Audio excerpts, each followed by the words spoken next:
Welcome back to the Dividend Diplomats YouTube channel. You've got your favorite dividend investors out here, Bert, the Herd, and Lanny, the legend, guys. And if you didn't catch Tuesday's episode, Bert's got 3 hot stocks he's looking to sell. We're going to talk about 5 stocks that I would look to exit as well.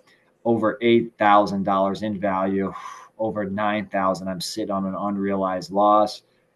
I could exit 5 and go right into the 3 ETFs to keep dividends essentially the same. Smash that subscribe button. Give this video a thumbs up. We can't wait to talk to you about how we are planning in 2025 to slim down our portfolios, get rid of the losers, get rid of some of the stocks that we don't want to own and follow anymore, and simplify our investing portfolio because that's what it's all about here in 2025.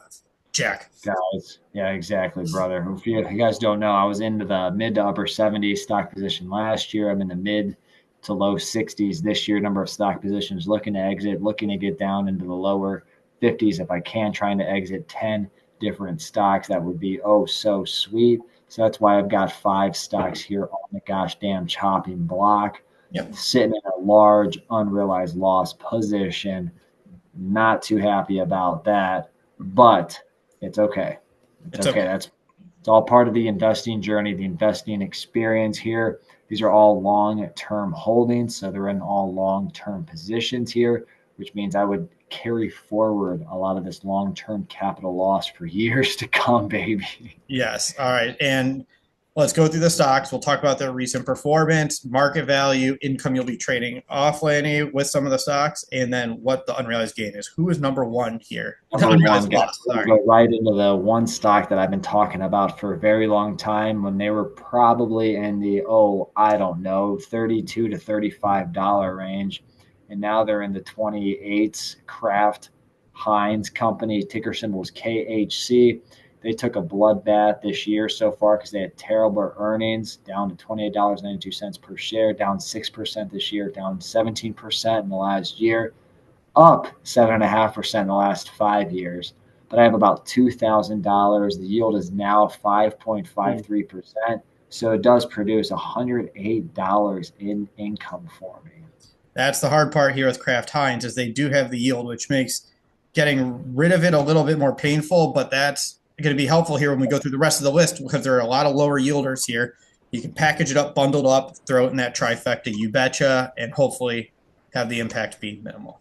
Yeah, just a little bit more painful, guys, but hey, sometimes you got to go through pain to get better. So that is the first stock, $1,500 loss on Kraft. No plans to add it. They've not grown their dividend. They've actually cut their dividend at least once. This has just not worked out. And I fear that, there could be some more pain to come, guys. All right. That's not even the worst of it, guys, because we're going into Intel, ticker symbol INTC. Bert featured this on his list on Tuesday's video. Again, not to bore you, but up 17% this year, but down 65% in the last 5 years. Got about $2,500 in value with another $1,200 unrealized loss on this position. I do own over 100 shares. And, just at the timing of this video, I've been trying to write covered calls when they are going up. So I do have a $30 covered call that I sold last week that expires this Friday on the 21st at 30. So if it gets up to 30, Bert, we're like, hey, who cares? Take it. I will. Yeah, I don't have 100 shares, but I will be selling there right there with you, Lanny. If you hit that, if it hits 30, my goodness, that would be sweet if Intel popped up that high. That'd be great. I mean, that's obviously got a long ride to get to that 25 to 30% appreciation from here to get there. And what's frustrating with Intel, they've cut their dividend twice, and now that dividend is 0. So you're not exactly giving up any income if you decide to cut bait with Intel. So that's what helps you offset that Kraft Heinz 5% yield. Average it down, it's much, much less income when you start aggregating your duds. Yep, so that's $4,500 in value between the two stocks with $2,700 in losses. But it gets worse. We got to get into stock number 3, guys. Paramount, PARA. They are also up 7% this year, down 6% since last year, but down 67% over 5 years. $2,200 in value I have, 1.77% yield, producing $38 in income. I'm sitting at a nice $3,800 unrealized loss. Yeah, Paramount hasn't worked out. Streaming got No. expensive.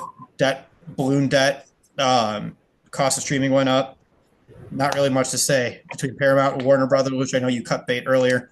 Paramount has the interesting carrot that's dangling, keeping it in there, Lanny, that we don't really know how this acquisition is going to play out. So there might be short-term pop potential for Paramount in the future. Yeah. Again, trading at just over $11. Yeah. Guys, take the highest bid. Get us to $15 at least. I think so many people here would be thrilled with an extra even $800 in value, like I would be here, because I would still be leaving with a $3,000 loss even at that price point, guys. So, guys, listen to us shareholders. We want more to exit this stock, please. All right. Who's number 4 here, Lanny? MasterBrands Company. This was a spinoff in my wife's portfolio from Fortune Brands. It's up 16% this year, up 10%, and they're up 69% since they've been spun off. So it's been a good spinoff. No income component to it, and it's very small, $430, and we have a $295. Pretty much almost all of it's a gain, $295 gain on MasterBrands Company. And my whole rationale is even if it 10x's, that's only $4,000, and chances are if it 10xing isn't ideal or realistic, and that's no, probably not. And luckily you're not looking to add to it, so it's just $400 that are just sitting there, and you're going to have plenty of losses if you do this move to offset it. So it's not as if you're creating some taxable event for yourself. I will have a loss or two to offset, guys. Yeah, sorry, it sounded like you said you'll have a lawsuit. Anyway, number 5, the biggest number 5, Leggett Platt, ticker symbol LEG. I got excited, Lanny. This one had a pop this week because earnings weren't as bad as everyone expected, but it came back down to earth. I think it started the day up 12%, finished at 4%.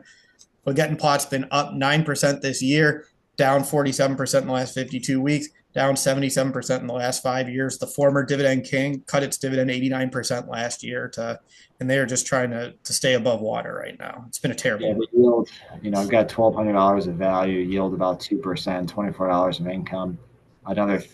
It's crazy. The fact I could sit here and talk about 2 stocks that were $3,000 capital losses right now. So I'm sitting at an unrealized loss of another $3,000, guys. Not, again, I was reaching, this was probably at or during, right before COVID. I was just reaching for anything. And I look at all of these outside of Intel, just kind of like, dang it, what NBC I didn't have any control over outside of just, instead of selling like I should have, that I know now to do.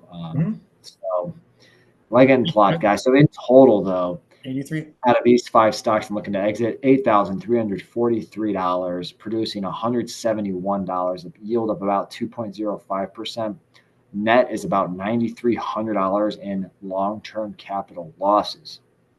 So Bert, the trifecta.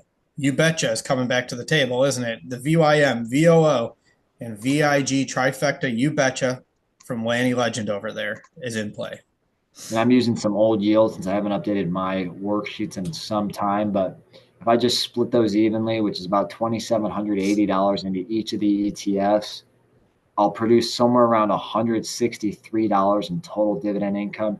The yield, I might miss out on about $8 in income, but I'll well then make up for it in one drip and or one quarterly dividend increase from any of these ETFs, more than likely. Ooh, $8. I think long term it's a better move, better position into where you want your portfolio to be. And I think that's what we need to start thinking more about on our channel and for everyone else. Right. And kind of what I hinted at Bert's during his video is like, even with those tax savings, I'd have about $2,300 overall of tax savings, call it $700 to $800 a year. I could invest that and get another $10 to $15 of new income added right there with the tax savings. So I would be much better off with the ETFs, 5 less stock positions. But let me know what you guys think. Yeah. What would you do if you were me? Would you wait to squeeze on a little bit more of appreciation on these 5 duds? Would you sell immediately and reinvest immediately? What would you guys do? All right. Let us know down there. Subscribe to the channel if you haven't already. Give this video a thumbs up. And Lanny, what do we want to tell all those diplomaniacs out there? Well, you listen up, jabronis, brothers, dividend investors. You're either with us Oh, you're against us, Jack. That was Bert the Herd and Lanny from the Dividend Diplomats. Over and out.